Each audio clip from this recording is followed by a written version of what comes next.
رو لبهای N دلای عاشق، نوحه رو لبهای دلای عاشق، الهی بمیرم برات امام صادق.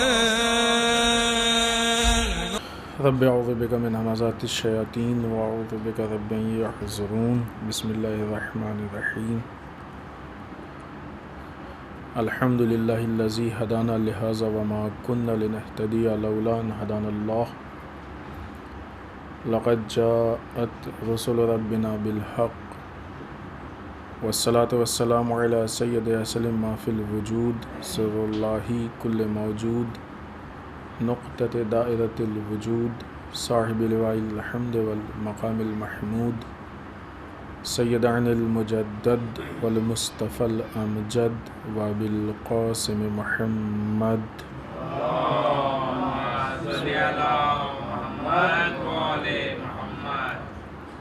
والصلاة والسلام على آلہ الطیبین الطاہرین المعصومین المظلومین ولعنة الدائمة الباقية على أعدائهم أجمعين من الآن إلى قيام يوم الدين. أما بعد فقد قال إمامنا الصادق عليه الصلاة والسلام اللهم صل على محمد وآل محمد وجل فرج. ثلاث من علامات المؤمن علمه بالله ومن يحب ومن يبغض. صلوات علی محمد وآل محمد. اللهم صل على محمد وآل محمد وجل فرج. آج کی یہ شب شہادت امام جعفر صادق علیہ الصلوۃ والسلام. اللهم صل على محمد وآل محمد وجل فرج. اتفاقاً بعض دوسری روایات کے اعتبار سے ثانی زہرا جناب زینب سلام اللہ علیہ کی بھی شب وفات یا شہادت. صل على محمد وآل محمد وجل فرج. آپ سب کی خدمت میں اس شہادت اور حادثے کی تسلیت اور تعزیت عرض کرتے ہم سب کی طرف سے تمام علماء، مراجع، ولی فقیہ، بالخصوص وقت کے امام کی خدمت میں تسلیت اور تعزیت عرض کرتے ہیں. امام کے بارے میں سب سے پہلے وہ کچھ بنیادی چیزیں اپنے چھوٹے بھائیوں کے لیے. آپ کی ولادت باسعادت 17 ربیع الاول یعنی وہ تاریخ جس دن سن ظاہر سی بات ہے کہ نہیں ہوگا، جس تاریخ میں رسول اللہ صلی اللہ علیہ وآلہ وسلم کی ولادت باسعادت سن 83 ہجری 83 ہجری میں آپ کی ولادت ہوئی. شہادت کے لیے روایات میں اختلاف ہے. 25 شوال کی بھی روایت ہے اور 15 رجب جو کل کی تاریخ ہے. 148 ہجری آپ کی شہادت کی تاریخ. تقریباً 65 سال 65 سال آپ کی عمر رہی، جو ائمہ کی عمر میں ایک طولانی عمر ہے، ورنہ ائمہ کی عمر اتنی عام طور سے نہیں پہنچی. آپ کے امامت کی مدت تقریباً 34 سال تھی. اس میں مبارک آپ کا جعفر تھا، اور خود جعفر کے معنی کو لے کے بھی مخالفین کی طرف سے کافی تبدیلی اور تحریف کی کوشش کی گئی ہے. اس سے پہلے گفتگو ہو بھی چکی ہے. لفظ جعفر کے معنی جنت کی ایک نہر ہے کہ جو بہت وسیع ہے، اس کا نام ہے. یہ اس کے واقعی معنی ہے. لوگوں نے نہ کیا کیا معنی اس کے بیان کیے ہیں. اس کی وجہ یہ ہے کہ آپ کے نام پہ فقہ جعفری اور بہت ساری چیزیں ہیں، لہٰذا ان چیزوں سے عام لوگوں کو دور کرنے کے لیے. کنیت آپ کی ابو عبداللہ، القاب صابر، فاضل اور بہت سارے القاب ہیں، لیکن سب سے مشہور آپ کا لقب جو ہے وہ صادق یا صادق آل محمد. آپ کی والد 5ویں امام امام محمد باقر علیہ السلام اللهم صل على محمد وعلى محمد اور آپ کی والدہ جناب ام فروہ۔ منصور دوانقی جو آپ کے زمانے کا حاکم تھا، اس نے آپ کو قتل کیا۔ نہایت ہی ظالم اور سفاک قسم کا یہ حاکم تھا۔ حتیٰ ایک روایت کے مطابق 70 یا 75 حسنی سادات کا اس نے قتل کیا تھا۔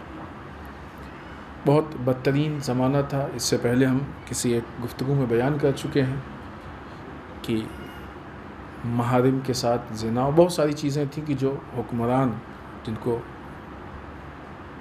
عام لوگ جو ہے وہ خلیفۃ المسلمین سمجھتے تھے، وہ لوگ اس طرح کے گناہ انجام دیتے تھے۔ بدترین زمانہ تھا یہ، بہت یوں کہا جائے کہ جس میں شریعت کے قانون کو بہت آسانی سے لوگ پائمال کر لیتے تھے۔ ظاہر امام نے اسی اعتبار سے ان چیزوں کو حل کرنے کی کوشش کی۔ امام کے ایک قول کو ہم نے نقل کیا ہے اور انشاءاللہ ایک مختصر سے وقت میں کسی حد تک ہم اس کے بارے میں سمجھنے کی کوشش کریں گے، تاکہ امام کی اس نصیحت کو اپنا کے اپنے آپ کو تبدیل کر سکیں۔ امام نے فرمایا ہے کہ مومن کی 3 علامتیں، 3 چیزیں ہیں کہ جو مومن میں پائی جانی چاہیے، اور بعنوان مومن اس کی علامت ہے۔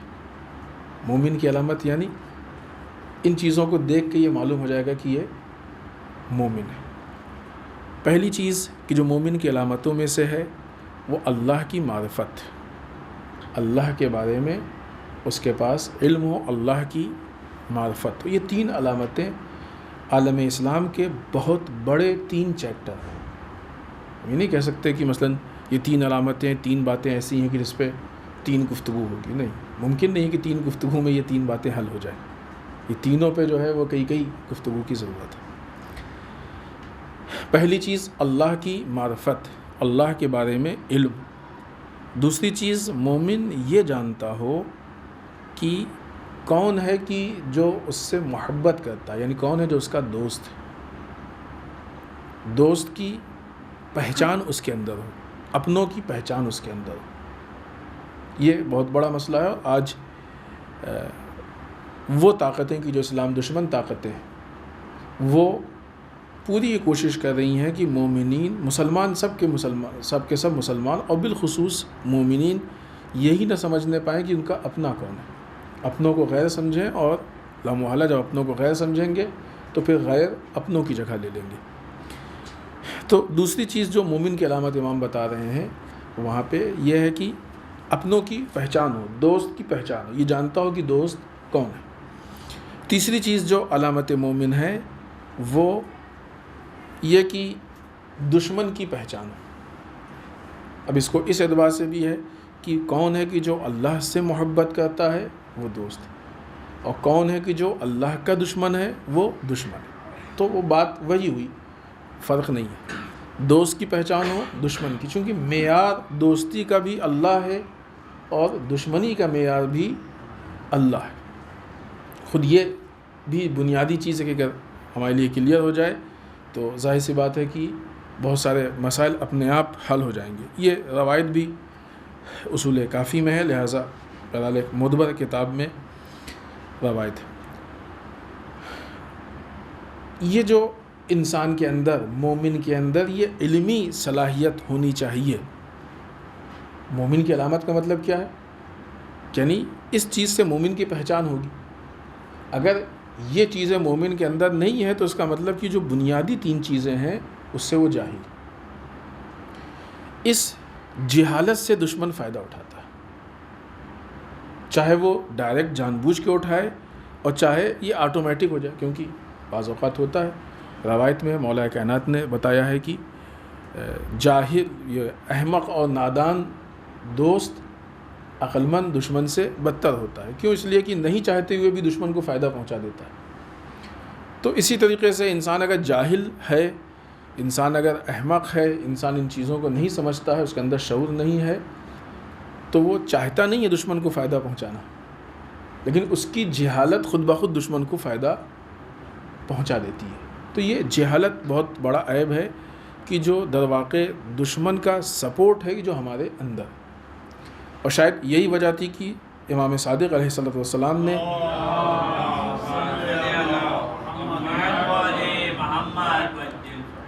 لوگوں کے اندر علمی صلاحیت پیدا کرنے کی بھرپور کوشش کی۔ علم بھی اگر انسان ایکسیپٹ کر لے، قبول کر لے، اور اس کے نتیجے میں اس کے اندر فکر اور شعور بیدار ہو جائے تو وہ کارآمد ہوتا ہے، ورنہ اگر صحیح طریقے سے الگ مرحلہ ہے نا، پہلی چیز تو یہ علم ہے کہ نہیں، دوسری چیز ہونے کے بعد بھی کس حد تک مفید ہے، جاننے کے بعد بھی کس حد تک مفید ہے۔ لہٰذا بعض اصحاب ایسے بھی گزرے ہیں امام کے کہ جنہوں نے جو ہے وہ اسلام کو یا اس پورے مشن کو نقصان پہنچایا ہے، تو وہ بھی چیزیں۔ لیکن جب انسان کے پاس علم آئے گا تو علم کے نتیجے میں فکر پیدا ہوگی، انسان فکر کرے گا۔ یہ جو 3 پوائنٹ بیان کیے ہیں، تینوں کا تعلق انسان کی فکر سے ہے۔ انسان کو تینوں چیزوں پہ اللہ کے بارے میں بھی فکر کرنا چاہیے، وہ لوگ کی جو اللہ کو محبوب رکھتے ہیں ان کے بارے میں بھی فکر کرنی چاہیے، وہ لوگ کہ جو اللہ کو دشمن رکھتے ہیں یا یوں کہا جائے جو دوست ہیں جو دشمن ہیں ان کے بارے میں بھی فکر کرنی چاہیے۔ ابھی کچھ تھوڑے سے معیار ہم بتائیں گے، یہ بنیادی باتیں شروع کی کچھ عرض کر دیں آپ کی خدمت میں۔ تو یہ ساری چیزیں ان کے اوپر فکر کی ضرورت ہے، لیکن بغیر علم کے فکر ہو ہی نہیں سکتی ہے، کیونکہ وہ بے راہ روی کا یعنی گمراہی کا شکار ہو جائے گا۔ ہمارے پاس ہے ہی نہیں وہ بیس کہ جس بیس پہ ہم کو فکر کرنا ہے، بنیادی نہیں ہے کہ جس بنیاد پہ ہم کو فکر کرنا ہے۔ لہٰذا بہت مشہور حدیثیں ہیں اور اس طرح کی خود امام صادق علیہ السلام کی بھی ہے،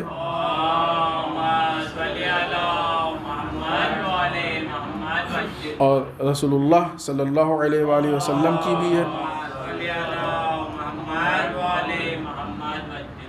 کہ اگر کوئی انسان بغیر علم کے عمل کرتا ہے تو جو فائدہ پہنچاتا ہے اس سے زیادہ نقصان پہنچاتا ہے۔ کسی چیز کا اگر علم نہیں ہے اور اس کا کام کرنا شروع کر دے، وہ عمل کرنا شروع کر دے، تو جتنا وہ فائدہ پہنچائے گا اس سے زیادہ وہ نقصان پہنچائے گا۔ اسی طریقے سے فکر جب ہمارے پاس بنیادی چیزوں کی، بیسک چیزوں کی کا علم ہی نہیں ہے تو پھر اب ہم کسی چیز کے بارے میں بیٹھ کے فکر کریں گے تو کیا کریں گے؟ مثال کے طور پہ ہم لوگ بیٹھ کے اللہ کے بارے میں فکر کریں، جب ہم بنیادی اعتبار سے اللہ کے بارے میں نہیں جانتے، یہی وجہ ہوتی ہے کہ جب لوگوں کے چونکہ وہ اصول دین یوں ہی بتا دی جاتے ہیں، توحید عدل اللہ ہے اور کیا ہے اور غائب ہے، دکھتا نہیں ہے، ایک محدود دائرے میں، اس کے اعتبار سے پھر وہ بچے سوچنا شروع کرتے ہیں اللہ کے بارے میں۔ اب وہ اپنے اعتبار سوچتے ہیں تو اللہ کی آنکھ بھی سوچتے ہیں، اللہ کی مثلا نعوذ باللہ استغفر اللہ زبان، سب کچھ سوچتے ہیں، ایک محدود چیز سوچتے ہیں۔ در واقع یہ اللہ وہ نہیں ہوتا ہے کہ جو ہمارا خالق ہے، بلکہ ہمارے تصور کی اپج ہے۔ تو صحیح معنوں میں کہا جائے کہ یہ وہ اللہ ہے کہ جو خود ہماری طرف سے بنائی ہوئی ایک چیز ہے، کہ جو کہ حقیقت میں اللہ نہیں ہے۔ حتیٰ اللہ کی بات تو بہت بڑی چیز ہے۔ ابھی مولا کائنات حضرت علی بن ابی طالب علیہ السلام کی ولادت کی تاریخ گزری ہے، اور ہم نے ذکر بھی کیا کہ سب سے زیادہ ہم لوگ پہلے امام مولا کائنات کے بارے میں گفتگو کرتے ہیں، لیکن وہ جگہ دیکھیں کہ جہاں پہ امام کے بارے میں لوگوں نے پڑھنے کی کوشش نہیں کی، جاننے کی کوشش نہیں کی، معلومات حاصل کرنے کی کوشش نہیں کی، اور پھر اس کے بعد اب انہوں نے امام کی ایک تصویر بنائی اپنے ذہن میں۔ تو اب یہ جو انہوں نے ایک امام کی تصویر بنائی ہے امام علی علیہ السلام کی، یہ امام وہ نہیں ہے جو اللہ نے بھیجا ہے، جو رسول نے ہمارے حوالے کیا تھا، یہ ہمارے اپنے ذہن کی ایک اپج ہے۔ تو جب انسان کی فکر علم کے بغیر ہوتی ہے تو وہ نہ یہ کہ حقیقت تک نہیں پہنچ پاتی ہے، بلکہ حقیقت کے مقابلے میں ایک مجازی چیز اپنے آپ سے بنا لیتی ہے، اور اسی مجاز کو حقیقت سمجھتی ہے کہ جو گمراہی کا بہت بڑا ذریعہ بن جاتا ہے۔ اب اس کے سامنے تو ایک چیز ہے نا، امام علی جو ہم نے اپنے ذہن کے اعتبار سے بنایا، یہ امام علی، لہذا اسی اعتبار سے ہم بات بھی کر رہے ہیں، اسی اعتبار سے ہم عمل بھی کر رہے ہیں، اسی اعتبار سے سب کچھ کر رہے ہیں، ثواب عقاب اچھی برائی عبادت ساری چیزیں اسی حساب سے طے ہو رہی ہیں، کیونکہ وہ ہم نے اپنے ذہن سے بنایا۔ اصل امام علی ہم سے کیا چاہتے ہیں اس کے بارے میں ہم کو نہیں معلوم، لہذا نتیجہ کیا ہوتا ہے، بہت ساری چیزیں کہ جو مولا ہم سے چاہتے ہیں وہ ہم انجانے میں، جان بوجھ کے نہیں، انجانے میں نہیں کرتے، اور وہ بہت کچھ کرتے ہیں جو ہمارا کلچر ہم سے چاہتا ہے۔ یہ سوچ کے کہ ہمارا امام ہم سے چاہ رہا کہ نہیں. یہ اس طرح کے مسائل اور مشکلات پیدا ہونے لگتی ہیں. لہٰذا اگر انسان بغیر علم کے فکر کرے گا یا کوئی بھی کام کرے گا بغیر علم کے، کسی بھی طرح کا کام کرے گا، تو یہ سوائے گمراہی کے انسان کو کچھ اور نہیں دے سکتا. یہی وجہ ہے کہ ائمہ اطہار علیہم الصلوۃ والسلام کا ایک جو بہت کامن آپ کا دغدغہ، آپ کی تحریک، آپ کا منشا تھا، وہ یہ کہ جتنا زیادہ ہو سکے لوگوں کو ایجوکیٹ کیا جائے، لوگوں کے اندر علم ان تک پہنچایا جائے، ان کے اندر تعلیمات تک کو پہنچا دیا جائے. لہٰذا لوگوں کے علمی معیار کو بڑھانے کے لیے بہت کوشش کی اور بہت زحمت کی. دوسری طرف سے دشمن بھی ایکٹیو تھا. لہٰذا خود امام صادق علیہ السلام کے زمانے میں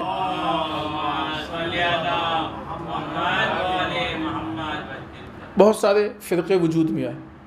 ان پہ گفتگو ہو چکی ہے کسی مجلس میں، لہٰذا ہم ابھی ان فرقوں پہ گفتگو نہیں کریں گے. بہت سارے فرقے وجود میں آئے، حتیٰ خود غلات، غلو کرنے والے امام کے زمانے میں تھے، اور امام نے سختی سے منع کیا کہ اپنے جوانوں کو، یہ بات صرف اس وقت کے لیے نہیں ہے، آج والوں کے لیے بھی ہے، اپنے جوانوں کو یہ غلو کرنے والوں سے بچائے رکھو.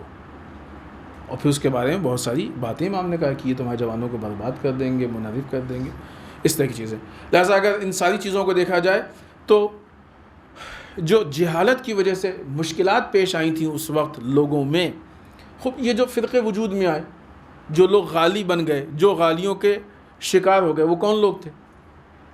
اہل علم نہیں تھے، وہ اہل فکر نہیں تھے، اہل معرفت نہیں تھے، جاہل لوگ تھے جنہوں نے علم نہیں حاصل کیا تھا.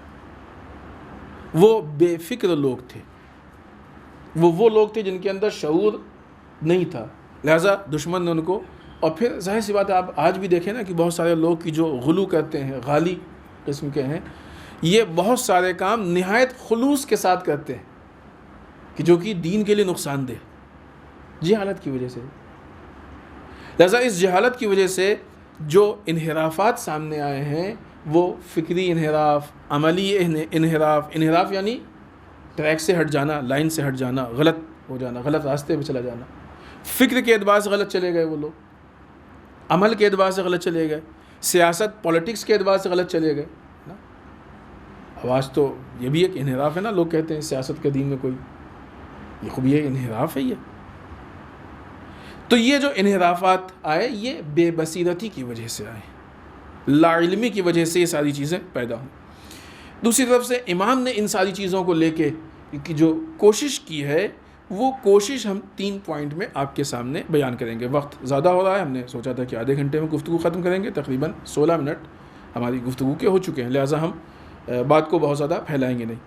تو پہلے وہ جو 3 پوائنٹ اصل حدیث جس کو ہم نے بیان کیا اس میں ہے، ان پہ تھوڑی سی گفتگو کر لیں. پھر اس کے بعد امام نے وہ کون سے 3 پوائنٹ کے ذریعے سے اس زمانے میں کام کیا ہے وہ آپ کی خدمت میں پیش کریں، اور انشاءاللہ زحمت تمام. امام نے حدیث میں کیا فرمایا کہ مومن کی 3 علامتیں.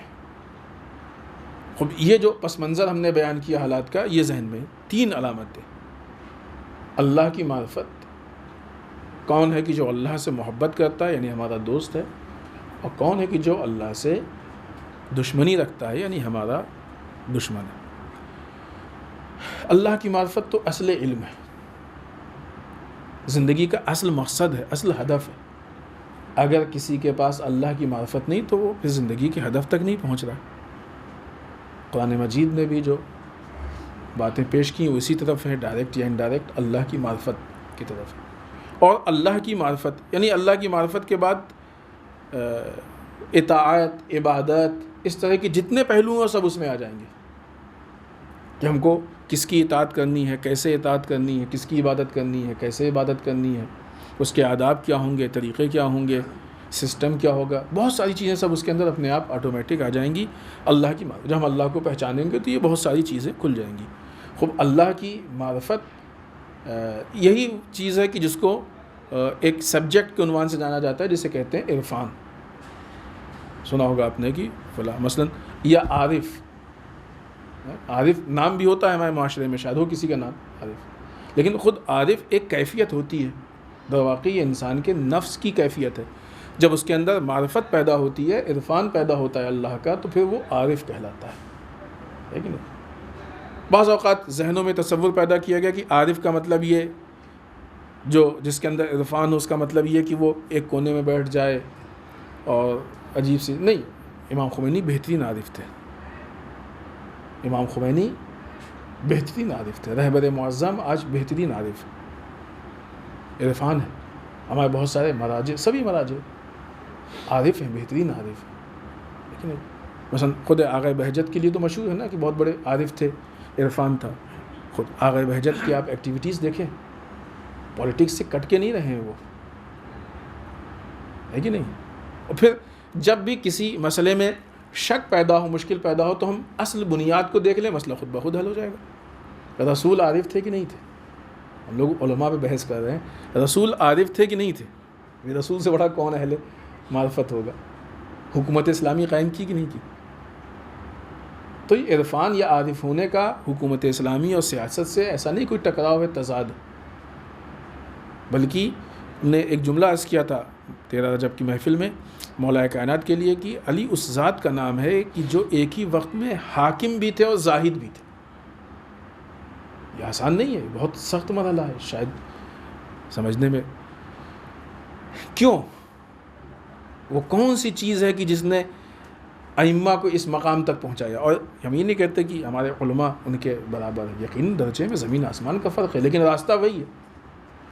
آج جو ہمارے علماء منصب حکومت تک پہنچے ہیں، اگر آپ ان کی زندگی کو دیکھ لیں اور زندگی کی سادگی کو دیکھ لیں، آج مثال دی جاتی ہے نا کہ وہ ایران جہاں کے شاہ کے اتنے بڑے بڑے محل، اتنے قیمتی محل موجود ہوں، اس ایران میں امام خمینی نے یا رہبر معظم آج کے زمانے میں ایک چھوٹے سے اور سادے مکان میں زندگی گزار رہے ہیں. اب یہ زہد کی دلیل نہیں ہے، باوجود اس کے کہ حاکم ہے، حکومت ہے اپنے ہاتھ میں، لیکن دوسری طرف سے زہد کا دامن نہیں چھوٹا، زہد سے دور نہیں ہوئے. یہ ایک عالم کی حالت ہے.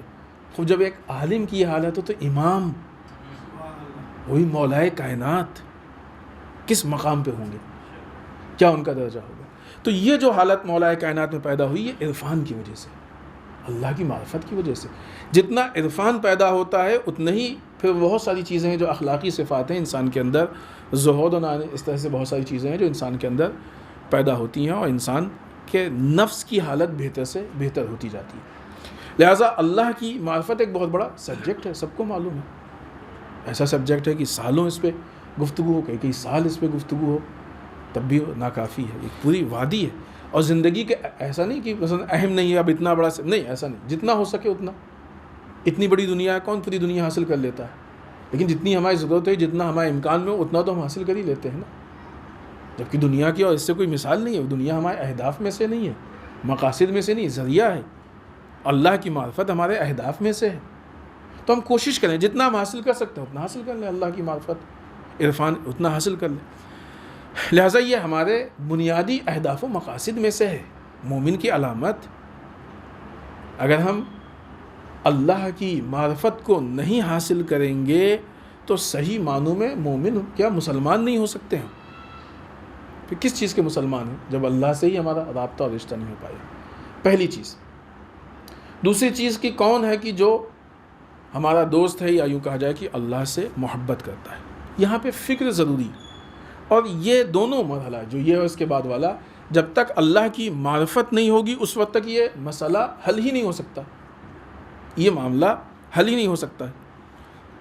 بعض اوقات ہوتا ہے کہ ہمارے لیے مثلاً کچھ چیزیں معیار ہوتی ہیں، اور جب تک انسان ان چیزوں کے ساتھ میں ہے اس وقت تک ہمارا دوست ہے، اور جب انسان ان چیزوں کا ساتھ چھوڑ دے گا تو ہماری اس کی دوستی ختم ہو جاتی ہے. اس کا مطلب کہ وہ چیز ہمارے لیے اہم ہے. بعض اوقات لوگوں سے جب اختلاف ہوتا ہے، جھگڑا ہوتا ہے، لڑائی ہوتی ہے، تو کس چیز پر لڑائی ہوتی ہے؟ پراپرٹی پہ، مال و دولت پہ. انہی چیزوں میں جھگڑا ہوتا ہے نا، کیونکہ یہ چیزیں بہت عزیز ہوتی ہیں. لیکن اسی کے مقابلے میں بعض اوقات تعلقات میں ایسا دیکھا جاتا ہے کہ ایک آدمی ہے کہ جس کی وجہ سے اللہ کی عبادت و اطاعت میں فرق پڑتا ہے، لیکن کوئی جھگڑا نہیں ہوتا اس مسئلے پر. اب اس کا کیا مطلب؟ کہ ہم کو مال دنیا زیادہ عزیز ہے، اللہ کی رضا اتنی عزیز نہیں۔ خود یہی چیز ہے کہ جہاں پہ ہمارے بنیادی اعتبار سے علم میں ایک مشکل ہے، لہٰذا ہم اصل مقصد کو نہیں سمجھ پا رہے، زندگی کے ہدف کو، مادیات کو زندگی کا ہدف سمجھا۔ لہٰذا اگر کسی نے ہماری پراپرٹی پہ قبضہ کر لیا، پیسے لے لیے نہیں دیے، تو پھر اس میں تو میں یہ وہ، ہم یہ نہیں کہیں کہ چھوڑ دے، آدمی لے، لیکن دونوں کو کمپیئر کریں کہ کس کی حیثیت ہماری زندگی میں زیادہ ہے، کس کی ضرورت زیادہ ہے، کس کا مقام زیادہ ہے۔ اللہ چھوٹ جائے پراپرٹی نہیں چھوٹنی چاہیے، نعوذ باللہ استغفر اللہ۔ تو معیار ہمارے پاس ہونا چاہیے کہ دوستی کا معیار کیا ہے، محبت کا معیار کیا ہے، اور یہ توحید کے مراحل میں سے ہے کہ انسان کی ساری محبت اللہ کے لیے ہونی چاہیے، اصل محور اللہ کی ذات ہو۔ اگر اللہ والے ہو تو ہم تمہارے، اللہ والے نہیں ہو تو پھر ظاہر سی بات ہے کہ عملی اس میں کہیں نہ کہیں مشکل پیش آئے گی ہی، ہو ہی نہیں سکتا کہ ساتھ رہ سکتے ہو، مشکلات پیش آئیں گی، ٹکراؤ خود بخود پیدا ہوگا۔ اور اسی لیے وہ جو حالات پیدا ہوئے ہیں تاریخ میں اور جن چیزوں کے لیے احکام میں باتیں آئی ہیں وہ اسی بنیاد پہ۔ لہٰذا دوستی کا معیار مادیات نہیں ہے، دوستی کا معیار دنیا داری نہیں ہے، دوستی کا معیار پارٹی بازی نہیں ہے، دوستی کا معیار رشتہ داری نہیں ہے، دوستی کا معیار بچپنے کا ساتھی ہونا نہیں ہے، دوستی کا معیار فلاں یہ ساری چیزیں نہیں ہیں۔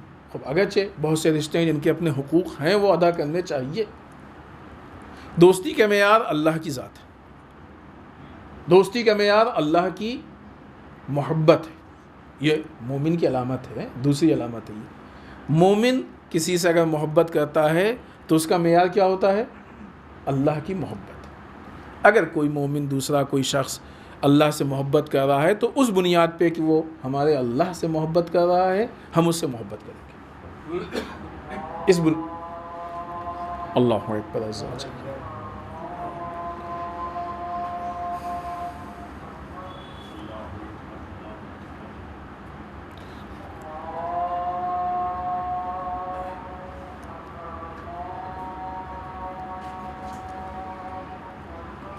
اللہ اکبر۔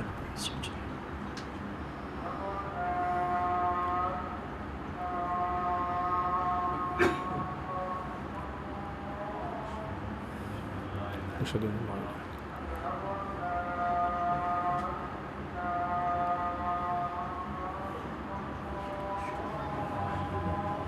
اشهد ان لا اله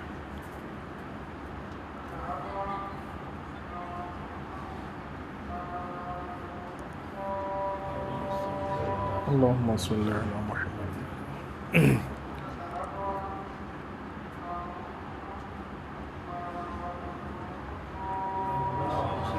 اللهم صل على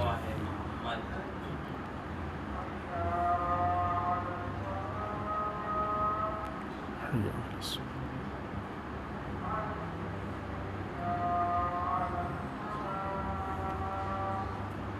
حي على الصلاة۔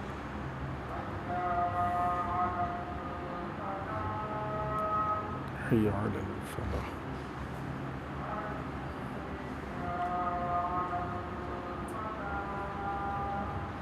حي على الفلاح۔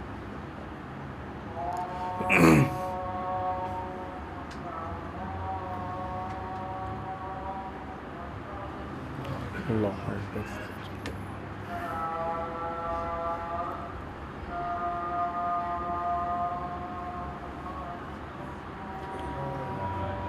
لا إله إلا الله۔ اللهم صل على محمد وعلى محمد وعجل فرجه۔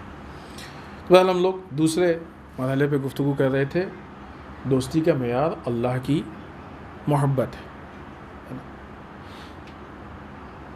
ہم نے ایک جملہ شروع میں تمہیدی گفتگو میں عرض کیا تھا کہ دشمن یا باطل طاقتیں ہماری جہالت سے فائدہ اٹھاتی ہیں۔ ابھی یہ تو امام کی حدیث ہے اور مومن کی علامتوں میں سے۔ دشمن طاقتوں نے آ کے ہم سے بتایا، اور بہرحال یہ بات تقریباً کافی حد تک جو ہے وہ سننے میں بھی آتی ہے کہ ہم مسلمان بھائیوں کو اپنا دشمن سمجھتے ہیں۔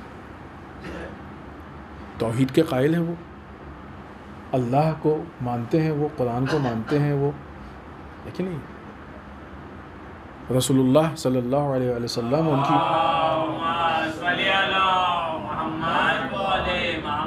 نبوت کو مانتے ہیں، مولا کائنات کو بھی مانتے ہیں، ایسا نہیں کہ نہیں مانتے ہیں۔ حتیٰ اگر آپ تھوڑا گہرائی میں جا کے دیکھیں تو مولا کائنات کی امامت، ولایت اور خلافت کو لے کے بھی وہ تھوڑا سا تفصیل کے قائل ہیں۔ مذہبی اور جو بھی الہی چیزیں ہیں، ولایت ہے، اس کے اعتبار سے مولا کائنات کو پہلا خلیفہ مانتے ہیں، حکومت کے اعتبار سے چوتھا، پولیٹکس اور سیاست جو فرق ہے، ڈفرینس۔ 12 اماموں کو بھی مانتے ہیں حتیٰ۔ ٹھیک ہے کہ بہت ساری چیزوں کو لے کے تھوڑے سے ڈفرینس ہیں، لیکن ابھی دیکھیں کتنے سارے کامنس ہیں، اور ساری بنیادی چیزیں تو ہے کہ نہیں کامن۔ لیکن اس کے مقابلے میں دشمن نے جن لوگوں کو ہمارے سامنے پریزنٹ کیا کہ یہ تمہارے لیے اس سے بہتر، وہ کون لوگ ہیں کہ جو رسول کو بھی نہیں مانتے، قرآن کو بھی نہیں مانتے، مولا کائنات کو بھی نہیں مانتے، رسول کی رسالت کو بھی نہیں مانتے، حتیٰ اللہ کو بھی اس شکل سے نہیں مانتے ہیں، یا وحدانیت کے اعتبار سے نہیں، اس میں بھی بہت سارے مسائل و مشکلات ہیں۔ تو اب اتنا جس کے ہمارے بیچ میں فاصلہ ہے وہ اپنا ہو گیا، اور جو اتنا نزدیک ہے ہم سے وہ غیر ہو گیا۔ کتنی احمقانہ چیز ہے۔ کیوں ایسا ہوا؟ جہالت باطل طاقتوں کی مددگار ہوتی ہے۔ چونکہ یہ لوگ علم سے دور ہوئے، لہذا دشمن نے ان کو کیچ کر لیا، دشمن نے ان کو کیپچر کر لیا، دشمن نے ان کو پکڑ لیا، اور اپنے اعتبار سے چیزیں ان کے ذہن میں ڈالی۔ ابھی تو بڑے بڑے لوگ اس طرح کی باتیں کرتے ہیں، وہ نہیں چاہتے اس طرح کے جملے، حتیٰ کہ بعض اوقات نام لے کے اس طرح کی باتیں کہی جاتی ہیں۔ تو ہمارے اندر سے اپنے دوست کو پہچاننے کے شعور کو چھین لیا گیا، اور اسی طریقے سے وہ دوسرا مرحلہ بھی، کہ جو تیسری چیز ہے مومن کی علامتوں میں سے تیسری کیا ہے کہ اللہ کے دشمن کو وہ پہچانتا ہو، جانتا ہو، یعنی دشمن شناسی ہو۔ اللہ کا دشمن ہمارا دشمن، فرق نہیں، اسے کہتے ہیں دشمن شناسی، اور سبجیکٹ ہے یہ، اس پہ یہاں پہ گفتگو بھی۔ دشمن یہ ساری چال فریب کر ہی اسی لے رہا ہے کہ ہمارے اندر سے دشمن شناسی کی صلاحیت کو چھین لے، ختم کر لے، سلب کر لے۔ مثلا اگر یہاں سے کوئی کہہ دے کہ ابھی بالفرض سانپ نکلا ہے، تو خب سب کو معلوم ہے سانپ کیا ہے، کتنا نقصان دہ، ہر آدمی اٹھ کے بھاگے گا۔ لیکن جو آدمی نہیں جانتا ہے سانپ کیا چیز ہے، اس پہ کوئی اثر نہیں پڑے گا، بیٹھا رہے گا وہ۔ کیوں؟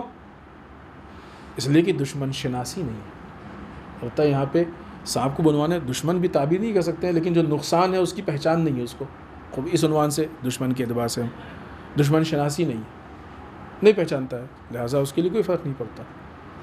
تو جو انسان خطرات کو پہچانتا ہے وہ اس سے دور ہوتا ہے۔ تو اب اگر مثلاً سارے سانپ مل کے ایک ایسی ٹولی بنا لیں کہ انسانوں سے یہ صلاحیت چھین لی جائے کہ ان کے اندر ہماری معرفت نہ رہے، تو ان کو ڈسنے میں آسانی ہو جائے گی نا۔ یہ جو اس زمانے کے بڑے بڑے جو سانپ ہیں انسانی شکل کے، وہ یہی کام کر رہے ہیں۔ MI6، امریکہ، اسرائیل، برٹش یہی کام کر رہے ہیں کہ ہمارے اندر سے وہ معرفت، وہ طاقت پہچان کی سلب کر رہے ہیں کہ ہم وقت کے جو نقصان دہ اور مہلک ترین سانپ ہیں ان کو نہ پہچان سکیں، تاکہ ان کو ڈسنے میں آسانی ہو جائے۔ اور ظاہر سی بات انسان کی فطرت میں ہے کہ ایک دشمن کے مقابلے میں بہت ساری چیزیں ہیں، تو اس کے لیے اب ایک فرضی دشمن، تاکہ اس میں الجھے رہیں۔ تو نتیجہ کیا کیا کہ دوست کو دشمن اور دشمن کو دوست بنا دیا۔ ائمہ کے زمانے میں بھی مشکلات تھیں، ائمہ کے زمانے میں بھی، حتیٰ پہلے امام کے زمانے سے، کہ ابھی تو رسول کے زمانہ گئے ہوئے بہت زیادہ وقت بھی نہیں ہوا، تب سے یہ مشکلات تھیں، جس کے شواہد تواریخ میں موجود ہیں، باقاعدہ ملتے ہیں، کہ لوگ جو ہیں جو اپنے تھے ان کو غیر سمجھتے تھے، اور جو غیر تھے ان کو اپنا سمجھتے تھے، جو دوست تھے ان کو دشمن سمجھتے تھے، اور جو دشمن تھے ان کو دوست سمجھتے تھے۔ یہ کام اتنے بڑے پیمانے پہ ہوا کہ بہت زیادہ دوریاں پیدا ہو گئیں، اور آج دونوں طرف سے ہیں، اور پھر یہ جو حالات پیدا ہوتے ہیں یہ دشمن کے اہداف تک پہنچنے میں زیادہ اس کے لیے مددگار ثابت ہوتے ہیں۔ اس پہ بھی ہم کو غور و فکر کرنے کی ضرورت ہے۔ پھر وہی بنیاد سے جائیں کہ دشمن کہتے کس کو؟ دشمن کی تعریف کیا ہے؟ کہ جس سے ہمارے منافع کو نقصان ہو۔ خو ہمارے جو منافع ہیں وہ اصل کیا ہیں؟ دشمنی کس بیس پہ ہوتی ہے؟ وہی زمین، جائیداد، پراپرٹی، ہے نا، یہی ساری چیزیں، دنیا داری، مادیات، انہی ساری چیزوں پہ. لیکن کیا اس سے بڑی کوئی چیز ایسی ہے کہ جو ہم کو زیادہ عزیز ہے؟ وہ ہمارا ایمان ہے، ذات پروردگار ہے، اسلام ہے، نظام ہے، قرآن ہے.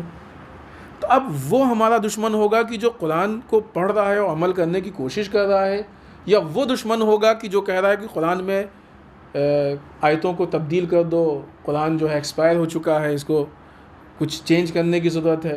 کون ہمارا دوست دشمن ہوگا؟ اب یہ اتنا سا شعور کیوں نہیں ہے ہماری قوم کے اندر؟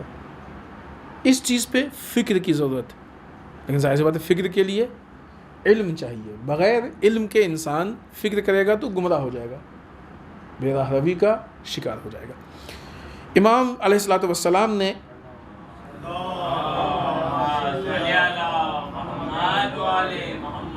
ان ساری چیزوں سے لڑنے کے لیے، ان حالات سے لڑنے کے لیے، یا لوگوں تک یہ شعور پہنچانے کے لیے جو کام کیا ہے وہ ایک عنوان سے، پوری ہم امام کی وہ نہیں پیش کر رہے، ظاہر سی بات وسیع پیمانے پہ کام کیا ہے جو اکثر الگ الگ اعتبار سے. مثلا خود جو امام نے علمی کام کیا، حوزے والے جس کو یونیورسٹی کہتے ہیں، وہ ایک بہت بڑا کام ہے.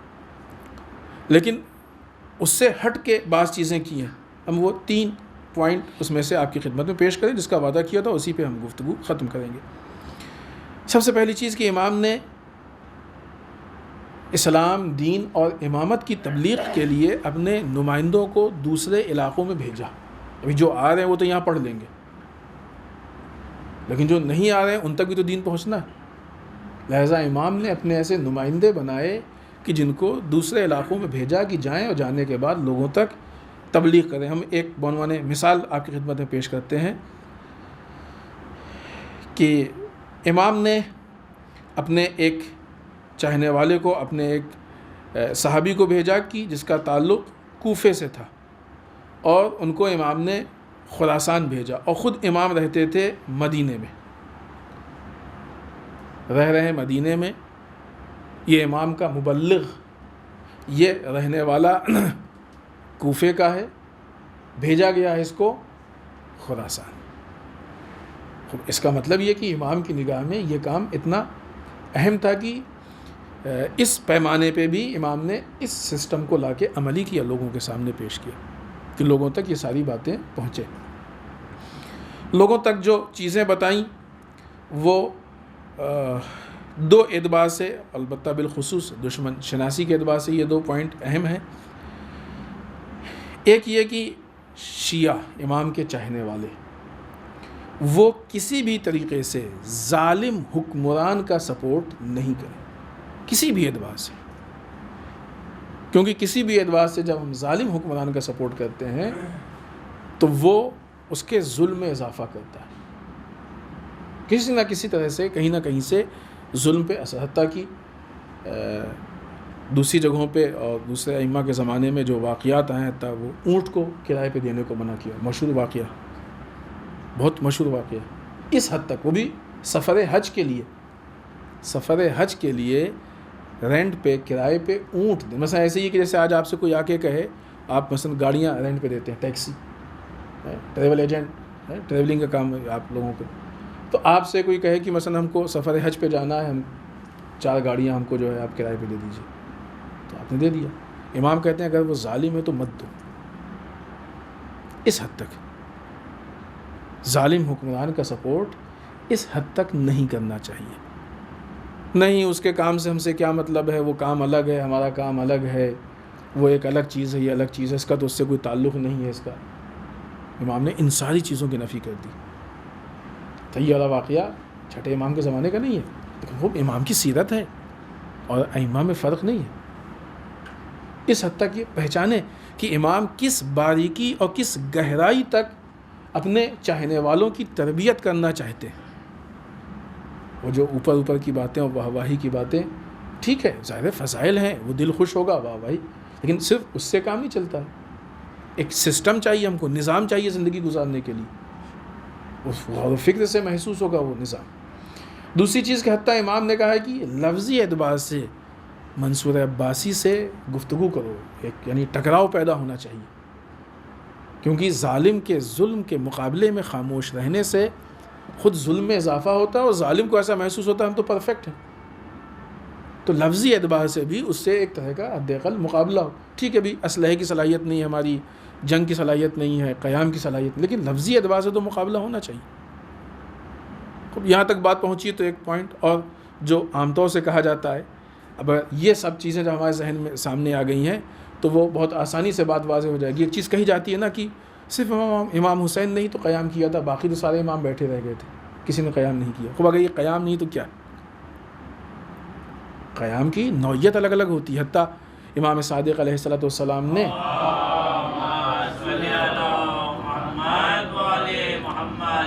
جو ایجوکیشن کے اعتبار سے اتنا بڑا سسٹم کھڑا کیا تھا، یہ خود ایک طرح کا قیام تھا. یہ چھوٹی چیز نہیں ہے، یہ خود ایک طرح کا قیام تھا جو دشمن کے مقابلے میں تھا، کہ ایجوکیشن کے اعتبار سے اتنا بڑا سسٹم. اور اگر یہ ساری چیزیں دشمن کے لیے نقصان دہ نہیں تھیں تو پھر امام کو شہید کیوں کیا گیا؟ دشمن نے کیوں قتل کیا؟ اگر امام نے کوئی قیام نہیں کیا، امام خاموش بیٹھے رہے، امام نے دشمن کے مقابلے میں کوئی مزاحمت نہیں کی، کچھ نہیں کیا، ایک دم سب کچھ قبول کر لیا، خاموشی سے بیٹھے رہے، تو امام کو شہید کیوں کیا گیا؟ امام صادق علیہ السلام کے اوپر جو مظالم ہیں، حتیٰ آپ کے گھر میں آگ لگا دی گئی. بس ہماری گفتگو ختم ہوئی. یہ وہ 3 طریقے تھے کہ جس طریقے سے امام نے کام کیا. اور جیسے وہ ساری باتیں ہیں، اس میں بھی تفصیل کی ضرورت ہے، لیکن بہرحال ایک آشنائی کی حد تک ہم نے آپ کی خدمت میں عرض کی. اہل فکر ہیں، انشاءاللہ آپ لوگ اس پہ فکر کیجئے گا. اتنا علم ہے نا، ابھی فکر کریں. امام نے کہا ہے نا فکر کرنے کے لیے، روایت بھی ہے کہ 1 گھنٹے کی فکر 70 سال کی عبادت سے افضل ہے. فکر کریں ان چیزوں پہ، اور فکر کریں کہ یہ چیزیں ہمارے لیے امام نے دی ہیں، تو اب ہماری کیا ذمہ داری بنتی ہے. دشمن امام سے اتنا ہی زیادہ ناراض تھا کہ امام کے گھر میں آگ لگا دی گئی. مختلف اعتبار سے امام پہ حملے کیے گئے، اور سب کچھ کرنے کے بعد جب اس نے یہ دیکھا کہ ہم کسی اعتبار سے امام کو، یہ بہت آسانی سے ہے کہ امام کو قتل کیا، ایسا نہیں ہے کہ ڈائریکٹ قتل کیا. کئی اعتبار سے امام کو اپنی تحریک اور مشن میں روکنے کی کوشش کی گئی. جب نہیں کامیاب ہو پایا تو آخر میں مجبوری کا راستہ یہ ہوتا تھا کہ قتل کر دو. اب یہ رک نہیں رہے، اب کوئی چیز جو ہے وہ کارآمد نہیں، اب قتل کر دو. اور قتل میں بھی کسی بھی، وہ جو امام حسین علیہ السلام کے لیے یا مولا کائنات کے لیے ابن ملجم آیا وغیرہ، لیکن اس کے بعد جتنے حکمران و قاتل آئے ہیں سب نے چھپ کے قتل کیا. یہ خود اس بات کی دلیل ہے کہ وہ اپنے آپ کو اتنا کمزور محسوس کر رہے تھے کہ علل اعلان نہیں قتل کر سکتے تھے، لہذا چھپ کے قتل کیا گیا. بعض حکمران نے تو قتل کرنے کے بعد آ کے امام کے نماز جنازہ میں شرکت کی اور پڑھائی، تاکہ یہ ثابت کر سکیں کہ ہم نے قتل نہیں کیا، ہم اس سے بری ذمہ، ہم اس سے الگ ہیں. اس حد تک وہ ڈرپوک تھے اور اس حد تک وہ کمزور تھے. لہٰذا اس ملعون اور بدبخت نے بھی امام کی شہادت کا انتظام کیا، اور انگور میں زہر کو ڈالا گیا اور دھوکے سے امام کی خدمت میں وہ انگور پیش کیے گئے. بہت عمدہ انگور ہیں، نوش فرمائیے آپ. امام نے انگور کھایا اور اس سے امام کو محسوس ہوا. ظاہر ہے کہ زہر نے جا کے جسم کے اندر اپنا اثر دکھانا شروع کیا. زہر جب جسم کے اندر جاتا ہے تو جسم کے سارے سسٹم کو درہم برہم کر دیتا ہے. جیسا کہ کہا جاتا ہے کہ اندرونی اعتبار سے جسم انسان کو بہت تکلیف پیش ہوتا ہے. یقیناً امام کو بھی تکلیف ہوئی، اور جسے کہا جائے کہ امام بستر مرض پہ تھے، تڑپے، اور وہ وقت نزدیک آیا کہ جب امام اس دار فانی سے رخصت ہوئے. 7ویں امام نے آ کے آپ کے تدفین کے فرائض کو انجام دیا اور آپ کو لے جا کے بقیع میں دفن کیا گیا. عزیزان محترم، کتنا مظلوم امام کی جس کی زندگی میں اس کے گھر کو جلا دیا گیا، اجاڑ دیا گیا. مرنے کے بعد وہ مقبرہ کی جہاں پہ امام دفن تھے اس مقبرے کو بھی اجاڑ دیا گیا. آج کوئی امام کا چاہنے والا جا کے وہاں پہ امام کے لیے زیارت نہیں پڑھ سکتا. امام کی شہادت کی تاریخ ہے، امام رضا علیہ السلام کی شہادت کی تاریخ ہوتی ہے، تو چاہنے والوں کا ایک ہجوم ہوتا ہے کہ جو مشہد مقدس پہنچ جاتا ہے. آج الحمدللہ عراق آزاد ہو چکا ہے، کربلا میں چاہنے والوں کا ہجوم پہنچتا ہے، نجف میں چاہنے والوں کا ہجوم پہنچتا ہے، کاظمین و سامرہ میں چاہنے والے پہنچتے ہیں، لیکن ہائے ہمارے وہ ائمہ کہ جو بقیع میں دفن ہیں، چاہے ان کے شہادت کی تاریخ ہو یا ولادت کی تاریخ ہو، چاہنے والے جا کے نہ وہاں پہ 2 آنسو بہا سکتے ہیں، نہ کھڑے ہو کے زیارت پڑھ سکتے ہیں۔ اے میرے مولا، ان دشمنان نے آپ کی زندگی میں جو آپ پہ ظلم کیا وہ اپنی جگہ پہ، لیکن مرنے کے بعد بھی آپ کی قبر کو ویران کر کے بتا دیا کہ ان کے دلوں میں آپ سے متعلق کتنا بغض ہے۔ انا للہ و انا الیہ راجعون، رضا بقضائہ و تسلیما لامرہ۔